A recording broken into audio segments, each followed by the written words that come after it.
The weight of a soul is said to be 21 grams, but the weight of the German shepherd draped across Elias's shoulders was exactly 72 pounds of dead weight, muscle, and blood. It was 2 a.m. on a Tuesday in November. The rain in rural Pennsylvania wasn't just falling, it was attacking. It came down in sheets of freezing gray needles, turning the dirt shoulder of Route 6 into a slurry of mud and gravel. Elias was 64 years old. His knees were shot from a lifetime of hard labor before the layoffs, and his lungs rattled with a chronic cough from 3 years of sleeping on damp cardboard. He shouldn't have been able to carry a gallon of milk for a mile, let alone a dying animal for 10. But Elias wasn't walking on strength. He was walking on desperation. "Stay with me, soldier," Elias wheezed, adjusting his grip on the dog's front paws, which hung over his chest. The dog's warm blood was soaking into the back of Elias's filthy army surplus jacket, a hot, sticky contrast to the freezing rain. The dog, a Belgian Malinois named Buster, let out a low, pained whimper near Elias's ear. "I know," Elias gasped, his boots slipping in the mud. "I know it hurts. We're almost there. Just don't you dare quit on me." They had been walking for 4 hours. Earlier that evening, they had been huddled under the underpass of the interstate. Buster had darted out, something he never did, chasing a stray cat toward the road. The sound of the screeching tires and the sickening thud had stopped Elias's heart. The car hadn't stopped. It had sped off, leaving the dog broken in the ditch. Elias had checked him. Compound fracture of the rear leg, internal bleeding likely, shock setting in. The nearest 24-hour emergency vet was in Clarion, 10 miles away. Elias didn't have a car. He didn't have a phone. He had 82 cents in his pocket and a half-eaten bag of beef jerky. So, he had picked the dog up. Every step was a negotiation with gravity. Elias counted them to keep his mind off the burning in his quads. 1, 2, 3, just get to the next telephone pole. Headlights swept over them occasionally, trucks roaring past, spraying them with dirty mist. No one stopped. To the drivers, Elias was just a shadow, a vagrant, a piece of roadside debris. By the time the neon sign of Clarion County Emergency Veterinary Clinic appeared through the mist, Elias was hallucinating. The edges of his vision were gray. His legs were trembling so violently, he could barely stand. He stumbled through the automatic glass doors, leaving a trail of mud and blood on the pristine white tile. The receptionist, a young woman named Sarah with purple glasses, looked up from her computer. Her eyes went wide. She saw a monster. A man covered in filth, wild-eyed, smelling of wet wool and old sweat. She reached for the panic button under the desk. "Please," Elias croaked. His voice was a ruin. He fell to his knees, but he didn't drop the dog. He lowered Buster gently to the floor, cradling the animal's head. "He got hit. I carried him. Please, don't let him die." Sarah's hand hovered over the button. Then she looked at the dog. She saw the shattered leg. She saw the way the homeless man was stroking the dog's ears, weeping silently, his own exhaustion forgotten in the face of the animal's pain. She didn't push the button. She hit the intercom. "Dr. Evans, stat to the lobby, trauma." The next hour was a blur of activity that Elias watched from the corner of the waiting room. He had been given a towel to dry off and a cup of lukewarm coffee, which he held with shaking hands. He refused to sit on the nice chairs, terrified of dirtying them, so he sat on the floor. Dr. Evans, a weary man who had seen everything, had taken Buster back immediately. "He's in bad shape," Evans had said, looking at Elias's clothes. "This surgery, it's going to be expensive. Thousands. Do you have—" Elias had reached into his pocket. He pulled out the 82 cents. Then he reached into his shirt and pulled a silver chain from his neck. Hanging from it was a gold wedding band. "It's real gold," Elias whispered. "From my Martha. It's all I have. Take it. Just save him." Dr. Evans had looked at the ring, then at Elias's raw, bleeding shoulders where the dog had rested. "Keep your ring," Evans had said gruffly. We'll figure it out. Now, Elias waited. The silence of the clinic was heavy. He stared at the clock. 4:15 a.m. Inside the operating room, Dr. Evans was working to pin the femur. The dog was stable, surprisingly resilient.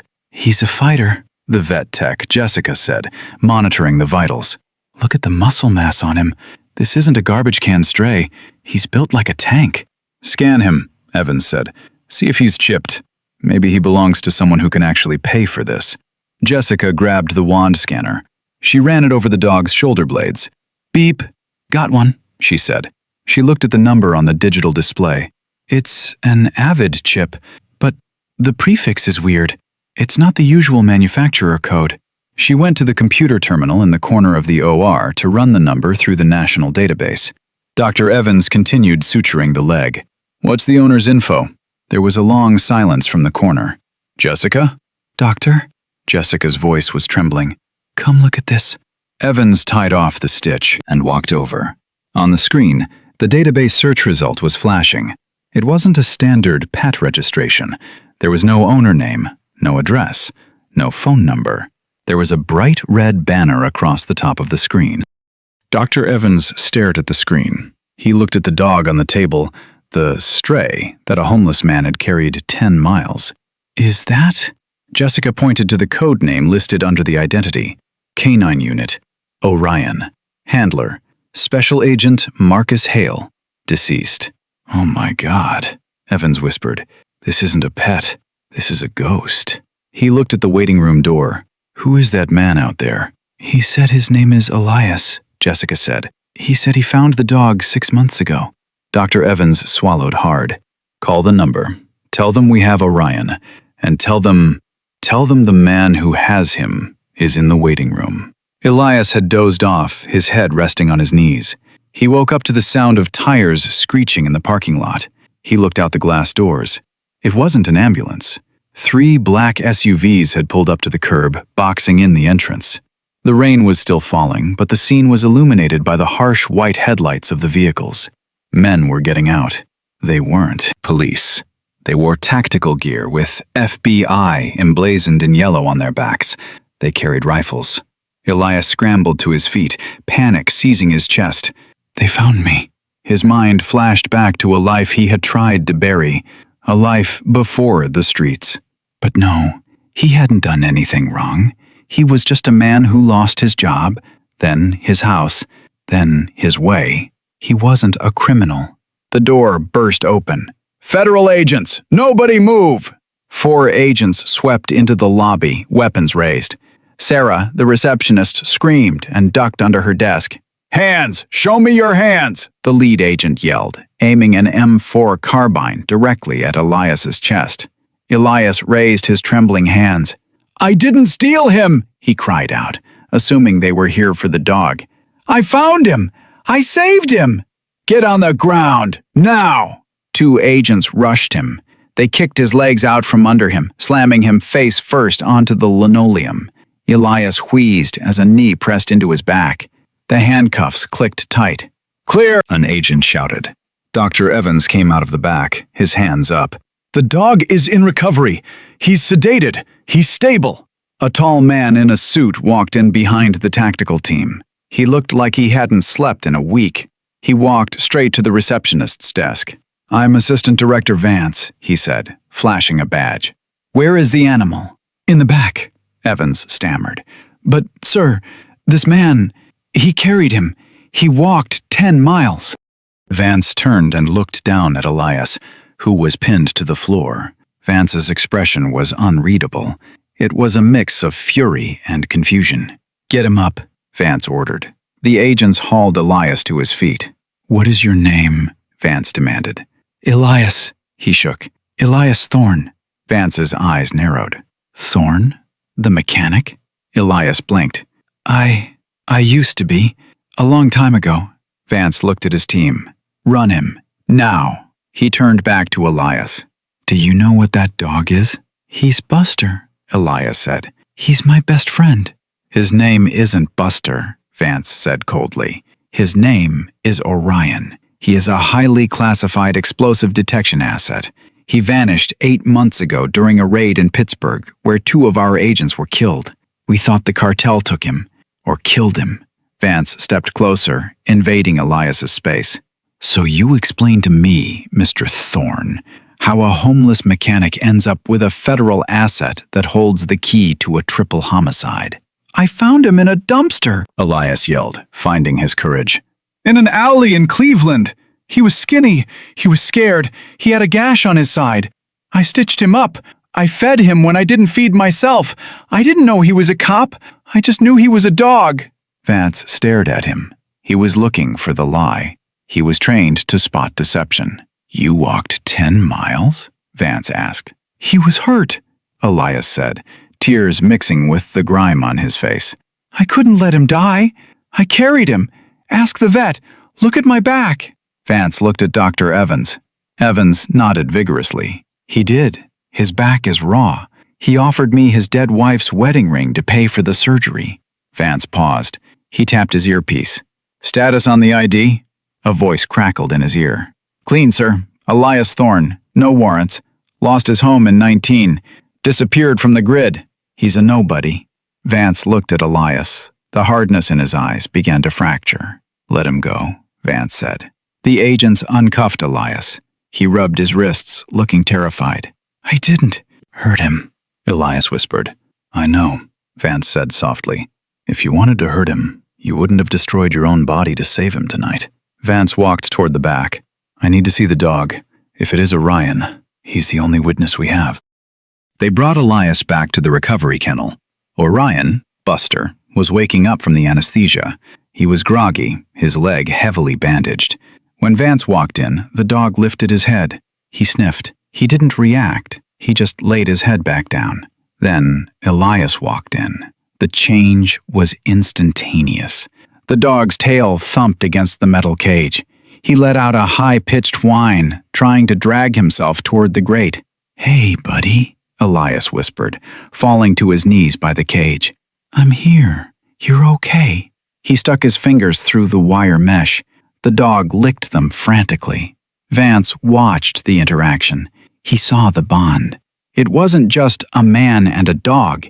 It was a handler and a partner. "He remembers you," Dr. Evans said to Vance. "But he chooses him." Vance sighed. He took out his phone. He dialed the number. "It's Vance. We found Orion. He's alive. No, the suspect isn't a suspect. He's a savior." "Yeah, I'm looking at them now." Vance hung up. He looked at Elias. "Mr. Thorne, that dog is property of the United States government. He has vital evidence.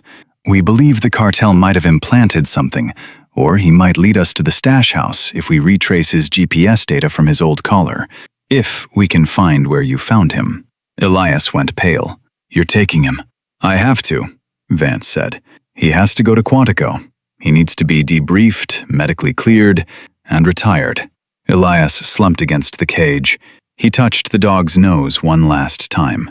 "It's okay, Buster. You go be a hero. You go get the bad guys." Elias stood up, looking small and defeated. He turned to leave. "Take care of him," he said to Vance. "Where are you going?" Vance asked. "Back to the road," Elias said. "I got nowhere else." "No," Vance said. "You're not going back to the road." Vance pulled a card from his pocket. "You carried a 70-pound agent 10 miles through a freezing storm," Vance said. "We have men in the Bureau who wouldn't do that for their own mothers. We need people like you, Elias. People who don't quit." "I'm just a homeless old man," Elias said. "You're a man with grit," Vance said. "We have a facility in Virginia, the Canine Retirement Center. We need caretakers, people who understand these dogs, people they trust. It comes with a room, a salary, and benefits." Elias stared at him. "You offering me a job?" "I'm offering you a life," Vance said. "And I'm pretty sure Orion here isn't going to recover well without his primary support human." Vance looked at the dog, who was whining and looking at Elias. "The Bureau owes you a debt, Mr. Thorne. Let us pay it." The story didn't stay in that veterinary clinic. Sarah, the receptionist, posted about it on Reddit the next day. "Homeless man walks 10 miles with broken FBI dog. You won't believe what happened next. It broke the internet. News crews interviewed Elias after he was cleaned up and flown to Virginia. The image of the old man carrying the military dog became a symbol of loyalty. The evidence the FBI needed? It turned out that when Elias found the dog, he had kept the dog's original, shredded tactical collar as a keepsake. He had it in his pocket. Hidden inside the lining of that collar was a micro SD card the original handler had slipped in moments before he died. It contained the names of the mole inside the Pittsburgh field office. Elias hadn't just saved the dog, he had broken a corruption ring. The rolling green hills of the FBI Canine Retirement Facility in Virginia were bathed in sunlight.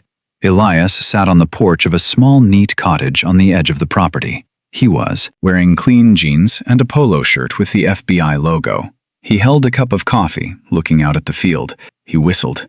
A Belgian Malinois came bounding up the hill. His leg had healed perfectly, leaving only a slight limp that added character to his stride. "Orion!" Elias called. The dog ignored the name Orion. He ran straight to Elias, dropped a tennis ball at his feet, and barked. "Okay, Buster," Elias laughed, picking up the ball. "Go long." He threw the ball. The dog tore after it, the happiest retired agent in the world. Special Agent Vance pulled up in his car. He walked up the steps. "Morning, Elias," Vance said. "You look good." "Feel good, sir," Elias said. "How's the investigation?" "Closed," Vance said. "Thanks to you. We got the last guy yesterday." Vance looked at the dog running in the field. "You know," Vance said, "technically he's supposed to be in Kennel Block A." Elias took a sip of coffee. "Technically he's supposed to be dead, but we're both stubborn." Vance laughed. "Fair enough. Carry on, Mr. Thorne." Elias watched the agent leave, then turned back to his dog. He had carried a burden for 10 miles that night, thinking it was the end of his life. He didn't know he was carrying his future. "Good boy," Elias whispered. "Good boy."